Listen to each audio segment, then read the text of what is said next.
Hi, everybody. Let's see. Let's make sure that I'm on. Okay, looks like I'm on.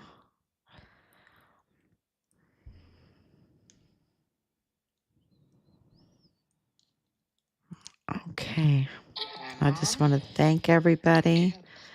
And I hope one of the things that I really hope after looking at everybody's comments and following and all of that, I hope that supporters are not being bullied, intimidated, threatened, harassed, because we have been, and from the very beginning, anybody that was helping us was being family members, friends, all that, harassed and threatened and intimidated and bullied.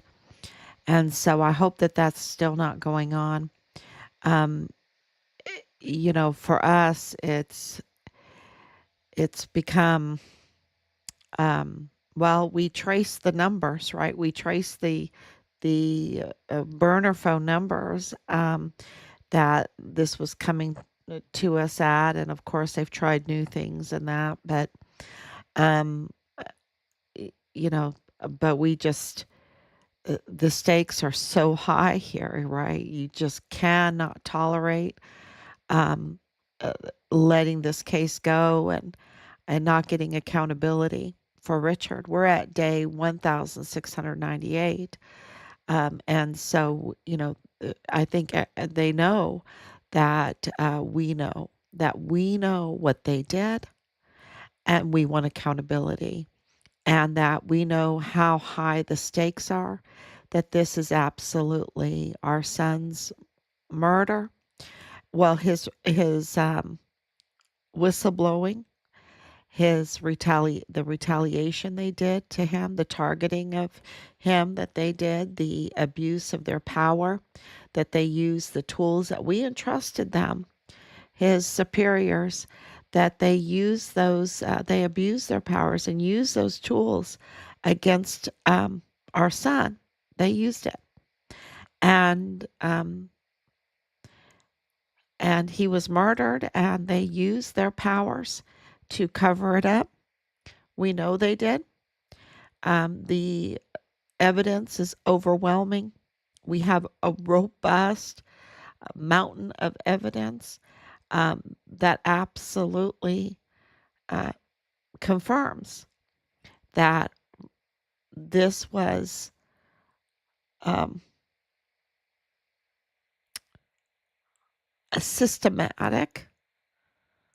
a systematic murder of our son, um, with the with the approval of his command. And and that is so heartbreaking. That's so heartbreaking. And it is cartel tied. Okay. So that implicates his unit with the cartel. Um, and the command, how far that goes up. It is very interesting because of what we know about General Garrett, what we know about General Kelly. Um, and we're going to leave it to the investigators for that um, to discover how far up that goes. I can tell you this that Nadal Baim, the the FBI man, the one that walked into the Dollar General, he's Palestinian. Um, really amazing little education. He has a record for the big T. Um, but yet he's the father-in-law of Lieutenant Colonel Bradford Bugado in the G3 of the 32nd ADCOM. Now that is jaw-dropping, okay? Um, So something is very wrong there. Very, very wrong. And knowing the connections that Nadal Beam has, besides his um, son-in-law that is in Richard's command in G3, which is, they're the planners. It's kind of like a wedding planner, right? They know who's going to do the music. They know who is going to bring the cake. They know what kind of flowers. They know how everything is going to run. That's G3 in air defense. In air defense artillery. They know where it's going, what's going on. They do the op orders. And so, for Nadal Baim to have all of these very questionable, very linked to Richard, very linked um, connections, and then being part of Western frontier trading. And I didn't mean to talk about this. I want to talk about the judges, right? But being part of Western frontier trading and more, and trying to, or bidding $3 million of ammunition to the El Paso Police Department. Um, Something is very, very fishy and all of that. And when he walks into a Dollar General and says that he's FBI, that the FBI has found Richard, that they can take down the flyers off of the door, meaning that the search is over because they found Richard, and that it's Richard's remains they found, and that it was in Juarez, and that he's dead, of course. Um, and to keep it a secret. Remember the keep it a secret? That kind of stuff absolutely is, and for the command to lie to our face and say he's just a nobody when he is somebody big, y'all, he's somebody very big. And for the FBI to say he's nobody, it's it's very telling. It's very telling that there is a systemic cover up, a systemic crime operation, and a systemic cover up. So, I think the big issue right now, during the Biden regime, it was the weaponization of our intelligence community, of the FBI, um, CIA, to weaponize it. And we saw that in every way, to fabricate charges and things like that against their political opponents. And we've said this from the beginning, that the Walmart mass shooting, the target, no matter what you hear in the narrative, right? Because a false narrative is a false narrative, and it's proven to be a false narrative, and we have it all, and we've given it out. But that the narrative, the true narrative, the true target was President Trump. Okay, that was because Richard was, had support from the administration of what he was complaining about, and there were audits, there were investigations going on, and the Walmart mass shooting, in our opinion, was uh, orchestrated and yeah, and they did it. They did it, and think about all the people that died, um, in order to divert the attention of the law enforcement, those that do the investigating, right? So instead of investigating the cartel criminal trafficking ties to Fort Bliss, They're now um, focused on the Walmart mass shooting.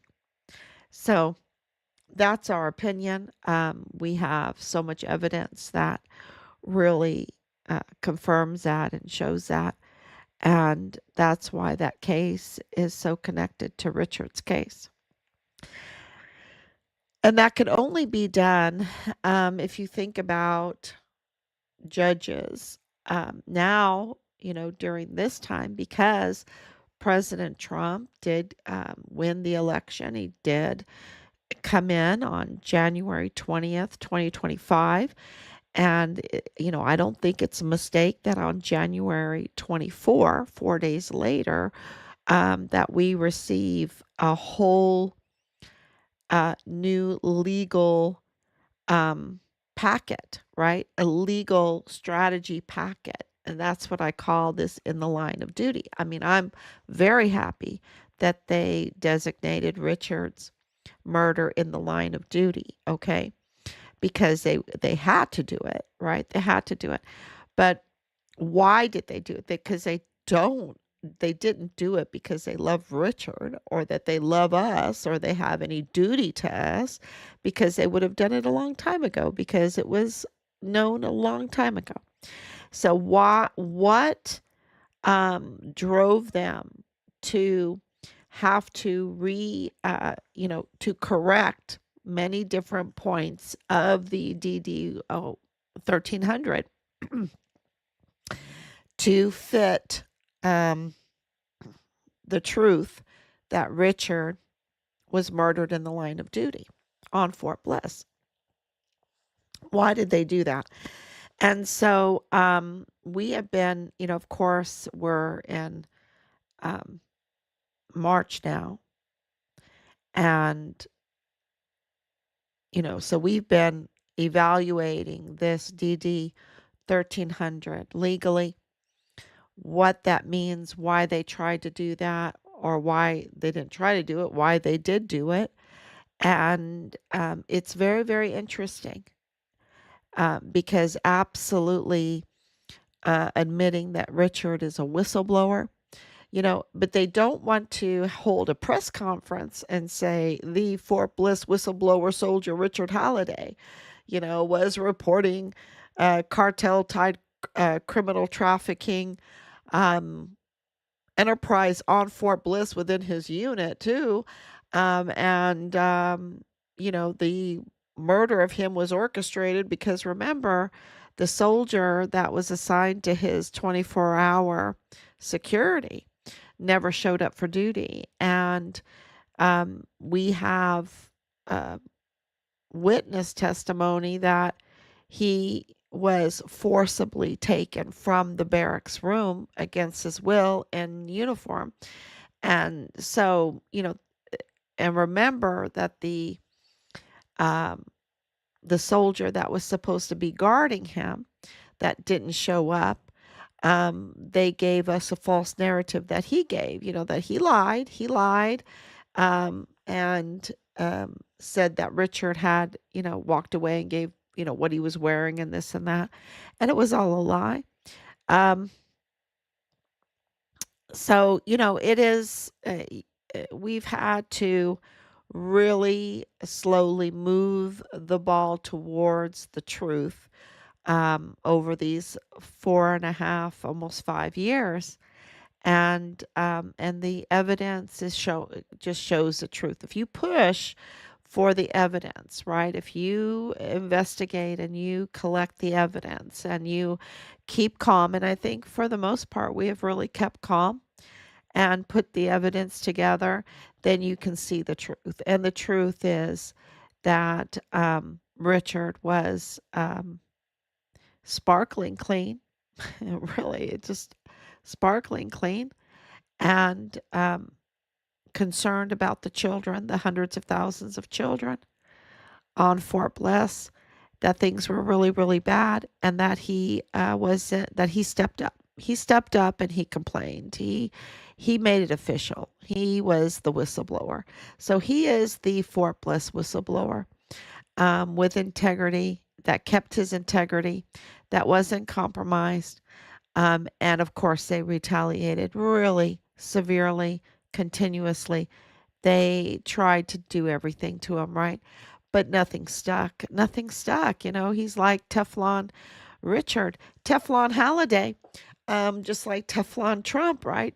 When you're when the truth is on your side, it seems like you're Teflon. But really, all you're maintaining is your character. You're just maintaining a good character, good conduct, good character. And then you become Teflon, right? Um, unless you have rogue judges and the judiciary, you can see the FBI or the intelligence, of course, that can be used against you.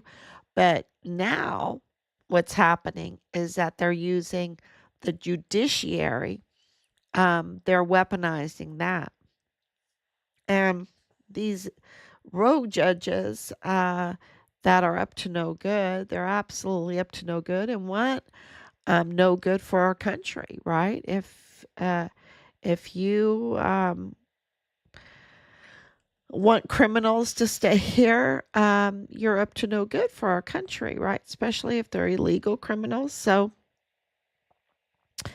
and that's where I say the FBI absolutely needs to arrest Leilani Hart. They have no excuse, and deport her, absolutely charge her. They have so much, there's just um, no excuses for them not to arrest her. They need to arrest her as soon as possible. But we also have judges like Judge Samadrano and Judge David Campos Guadarrama, and the El Paso criminal law magistrate. Um, unlawful. They're all unlawful over there, um, the judges, because since 2015 they needed to be elected. Well, none of them are elected, so they're unlawful and they're illegitimate. They're illegitimate, unlawful, and they are breaking the integrity of the judicial system. And I think they almost want to do that to control the cases and allow the cartel tied criminal trafficking network to continue. And that means that their bank accounts need to be checked, because if they want that to continue, then who's greasing their hands, right? Who's greasing their palms? That would be the question, right? That would be the question. And that needs to be investigated to see whether or not that's happening, because their actions, raise red flags on that one. Um, can they be impeached? Can they be removed? These judges. Well, in the criminal law magistrate court, absolutely. Because they're illegitimate, they're not even supposed to be there. It's supposed to be elected. They're supposed to be elected, so they can absolutely be removed. That's not a problem. But what about the likes of David Guadarrama? Um, Can he be impeached? Has he met the impeachment threshold? And I'm going to tell you that there is not a doubt in my mind. We have a little book. I don't know if it's a huge book. Maybe it's getting medium size. I don't know, but it's a little book of all of um, his misbehaviors, right? And the Constitution says you can only keep that cushy job, and it's a cushy job, okay? It is a very cushy job, and he gets lots and lots of benefits and good pay and everything like that. Maybe not as good as that Ysleta, Priscilla DeMata's position. Wow, talk about a position. Woo! That's a position that you have to envy, and it's interesting. How does a person that's not qualified get a position like that, right? It's kind of like this position of the chief medical examiner, especially when there's other people that are far more qualified. But anyway, Judge Guadarrama has a really cushy job. And, there's one requirement to keep that for life, and that is good behavior. That's that's the requirement. That means no playing patty fingers in the criminal, the let's let's say the cartel tied criminal trafficking uh,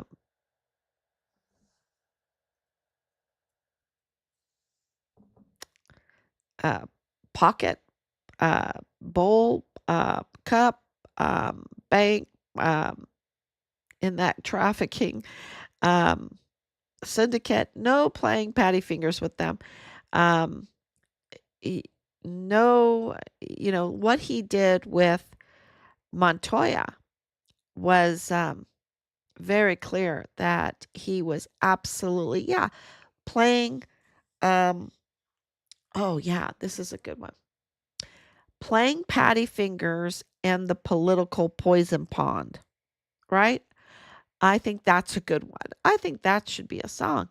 That these judges seem to be playing, misbehaving, playing patty fingers in the political poison pond.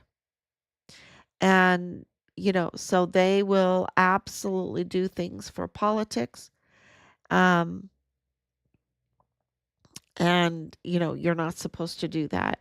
You're not supposed to do that. You're supposed to stay neutral as you can. And that's not what Judge Guadarrama did especially when it came to James Montoya. And James Montoya, um, it seems, I don't even want to say it was an accident. 2028 stamp on his statement of officer anti-bribe statement. Are you kidding me? 2028? 2028, is that playing patty fingers in the political poison pond? Um, it looks like textbook tampering to me. Looks like textbook tampering to me. And that includes Judge Guadarrama, because Judge Guadarrama absolutely, before he gave the oath, needed to say, have you turned in your statement of officer? Let me see your stamp by the Secretary of State of Texas, right? And so, not a notary stamp, and not um a county clerk stamp with a 28 on it, right? All of that was unnecessary, right? Which is like, okay, where did this paper come from? It has so many foibles, right? So many foibles on it, that it is scream tampering. So can Judge Guadarrama be impeached for bad behavior? Is there enough? I'm going to tell you right now, 100%, there is enough. So much so, because look at Jaime Esparza. He allowed Jaime Esparza to stay on the Walmart case for almost 2 years. He made a deal with Sam Madrano, Sam Madrano and Joe Spencer to delay the Walmart case. Um, there's so many things in our book of bad behavior for Judge Guadarrama.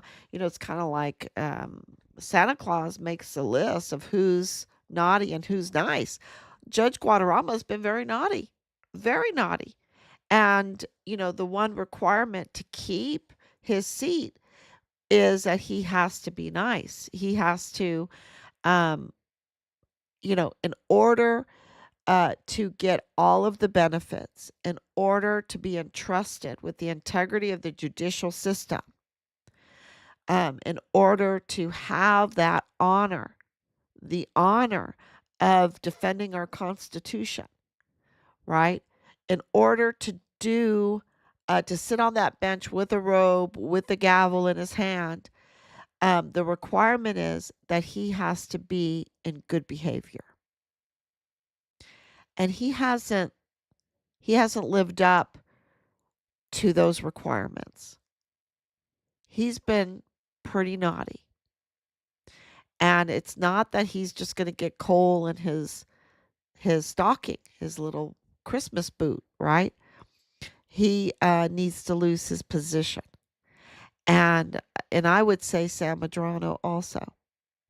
And and of course, this is the big discussion going on right now because clearly you see the weaponization of the justice system and the judicial you know the judges, and we have a lot of cleaning up to do, and it's really sad because right now the judges have lost the privilege of the presumption of integrity, the presumption of honor, and they're going to have to be on their best behavior, right? Best good behavior. They're going to have to really earn back their title of being honorable, their title um, of being the judge. And I think it's too late for Judge Guadarrama. I think what he's done is too egregious. And I think so too with San Madrano. Millions and millions of taxpayer money. And it's egregious. The seals, the gag orders, there's all kinds of things there too. He has a little book too of, of bad behavior. And, so and why is this important? Because for our son's case to get accountability, we depend on a DA system and a judicial system. So the district attorney, the prosecuting, the whole judicial system has to be functioning properly in order to get accountability. And right now it's not functioning properly. And so that's why we need to clean it up, fix it up, and have it run properly. And part of cleaning it up is to remove those that are in bad behavior, those on the naughty list.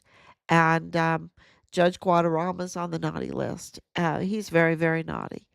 And so he really doesn't deserve to have all of those beautiful monetary benefits and all of the perks of being a federal judge.